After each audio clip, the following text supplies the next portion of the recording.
Today, we're going to hit on something called incentive stock options.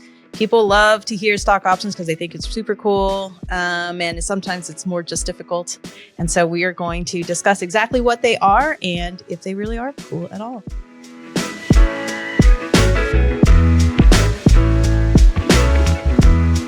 I'm Valerie Escobar, certified financial planner with Mariner, and you're listening to Your Life Simplified. Today, I am joined by Steve Moyer, VP of Executive Compensation and Corporate Offering.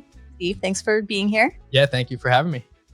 Okay, today we are discussing incentive stock options, which may or may not be cool. Can you weigh in? Well, look, I think they're extremely cool, and I work with them quite a bit. And it's a unique opportunity. And I think for those who receive options, it's important to understand what that opportunity looks like. Perfect.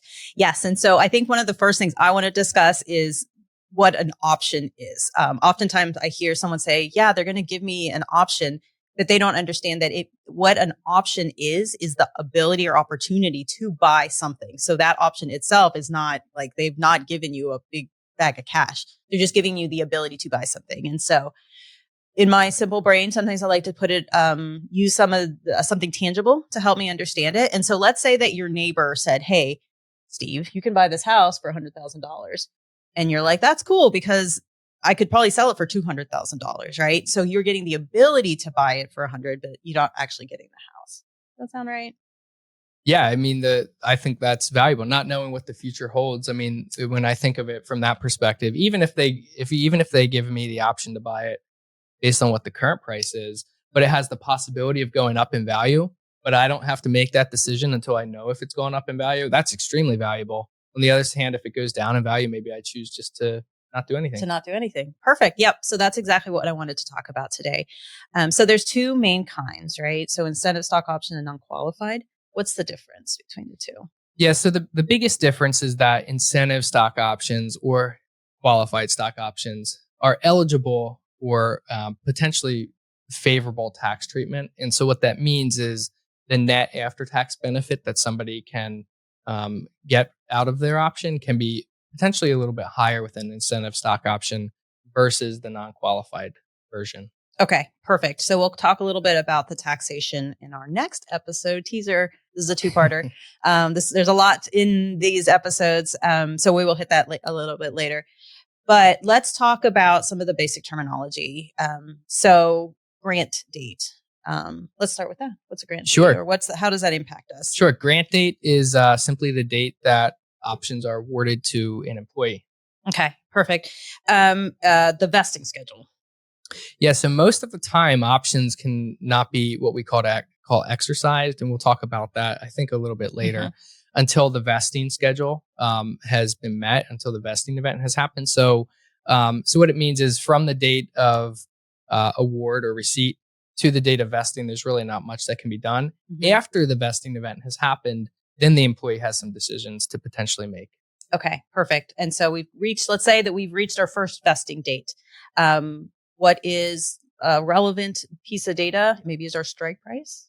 Yeah, so strike price, also known as the exercise price, or some companies would call it the grant date price. It's all the same. And what that is it's a fixed price at which an employee is allowed or able to purchase shares for.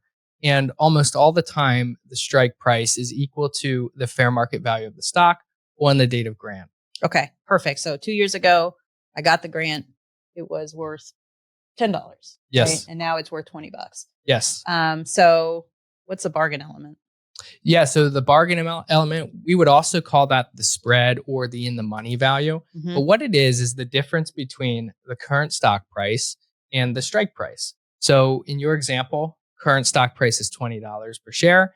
The strike price is $10 per share. That's a $10 gain per share. And that's the bargain element. Okay, perfect. And so again, we have now an option, right? So it's vested and now I can use that option. I have the option to go out and buy this $20 stock at $10. Should I go ahead and do that? Maybe. Perfect. Yeah, these all things. So after vesting has happened, you could. Options also have another deadline that's important too, and that's called the expiration date. Yes. And so really, somebody can have an exercise window is what I would call that, where they could exercise the option anywhere between the vesting date and the exercise date.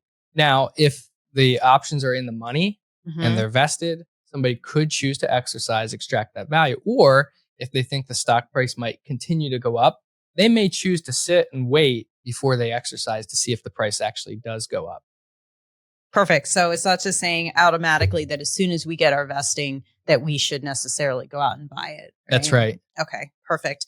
And so, we talked a little bit, I guess, what are some of the things that someone could take into account in evaluating that choice? Yeah. So I like to say when it comes to options, there's really two main decisions that somebody needs to make. The first is, when should I exercise my option? And then the second choice, once we've determined it's time, is how should I exercise my options?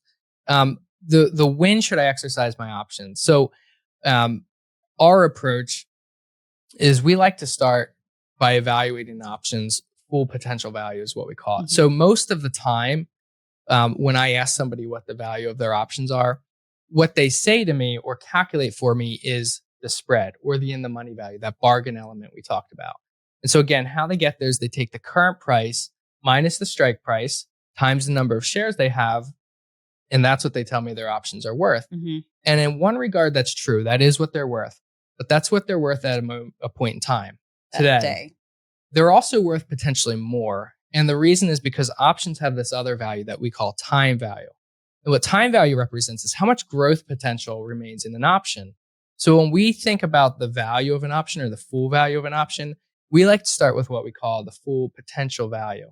And again, it's comprised of what they're worth today plus what they can grow to become worth in the future. Now, oftentimes I've found that folks either don't recognize there's a time value component, or even if they do, they don't always know how to quantify it. So what they're really left with is trying to make decisions based on that in the money value. And I found in my experience, it leads to one of two types of decisions. One is an emotional decision, which is how they feel about that value at any point in time. The other is a speculative decision, which is where they think the stock price might go. So again, we like to start with the full potential value of an option. And then once we understand that and the different parts, we can kind of rework those parts to better understand when it may be best to exercise an option. Okay, perfect. And then when we were you were mentioning the speculative aspect to it. Sometimes we're looking at stocks that are on a private company versus a public company. Can that weigh into it at all? It can, yeah. So all else being equal, sometimes with private companies, there's more growth potential, and that growth potential can occur very rapidly. In some of those cases, we might look to exercise a private company's options a little bit earlier than we might a public company that's maybe a little bit more mature and doesn't have the same growth prospects, so to speak. Okay, perfect. And so again, we are exercising a stock, which means I'm buying my neighbor's house at, it's worth 200,000 at today, but my option says I can buy it for 100,000, and I feel that house is appreciating in value super rapidly, right? And so what you're telling me is that if I go ahead and buy it for 200,000 because I believe it's going to be worth $1 million in 1 year, that's a good thing for me, right? So when would it be like, maybe like, I guess on the opposite side? Yeah. So how we look to make exercise decisions, at least with options, is we would take the time value, right? And tell me again the time value. So define that one a little bit more. Yeah. So time value is a calculation of approximately how much value remains in the future. So basically, like if it's going to expire soon or way out in the future. That's right. Okay. So all else being equal, let's say there's two options we're taking a look at. One has 1 year until expiration. Another option, same terms and everything, except they have 7 years until expiration. The one with 7 years is going to have a higher calculated time value because there's more time for the price to potentially go up. Okay, perfect.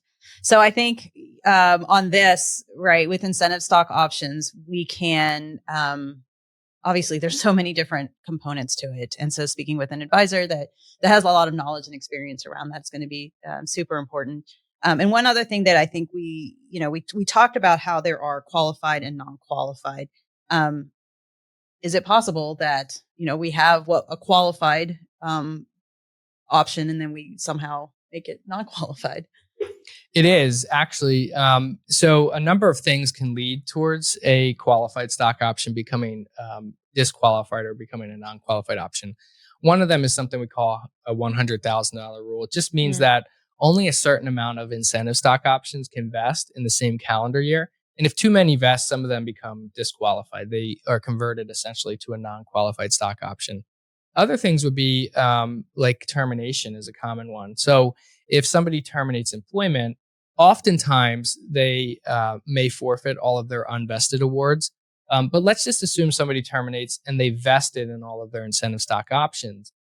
They only have, and this is a requirement of Section 422, they only have 90 days to exercise their incentive stock options. And if they don't, then they would convert to non-qualified stock options. Okay.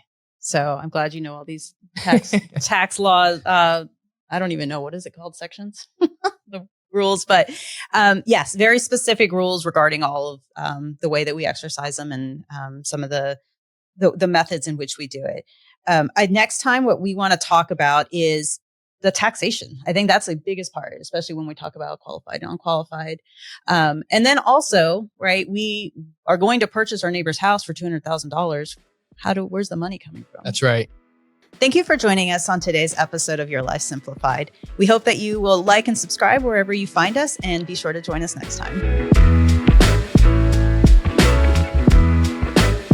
Mariner Wealth Advisors, or MWA, is an SEC-registered investment advisor with its principal place of business in the state of Kansas. Registration of an investment advisor does not imply a certain level of skill or training. MWA is in compliance with the current notice filing requirements imposed upon registered investment advisors by those states in which MWA maintains clients. MWA may only transact business in those states in which it is notice filed or qualifies for an exemption or exclusion from notice filing requirements. Any subsequent direct communication by MWA with a prospective client shall be conducted by a representative that is either registered or qualifies for an exemption or exclusion from registration in the state where the prospective client resides. For additional information about MWA, including fees and services, please contact MWA or refer to the Investment Advisor Public Disclosure website at www.advisorinfo.sec.gov. Please read the disclosure statement carefully before you invest or send money. The views expressed in this podcast is for educational purposes only and do not take into account any individual personal, financial, legal, or tax considerations. As such, the information contained herein is not intended to be personal, legal, investment, or tax advice. Nothing herein should be relied upon as such, and there is no guarantee that any claims made will come to pass. The opinions are based on information and sources of information deemed to be reliable, but Mariner Wealth Advisors does not warrant the accuracy of the information. Certified Financial Planner, trademark, CFP, registered trademark, and federally registered CFP with flame design marks, collectively the CFP registered marks, are professional certification marks granted in the United States by Certified Financial Planner Board of Standards, Inc., also CFP Board. The CFP, registered trademark, certification is a voluntary certification. No federal or state law or regulation requires financial planners to hold the CFP certification.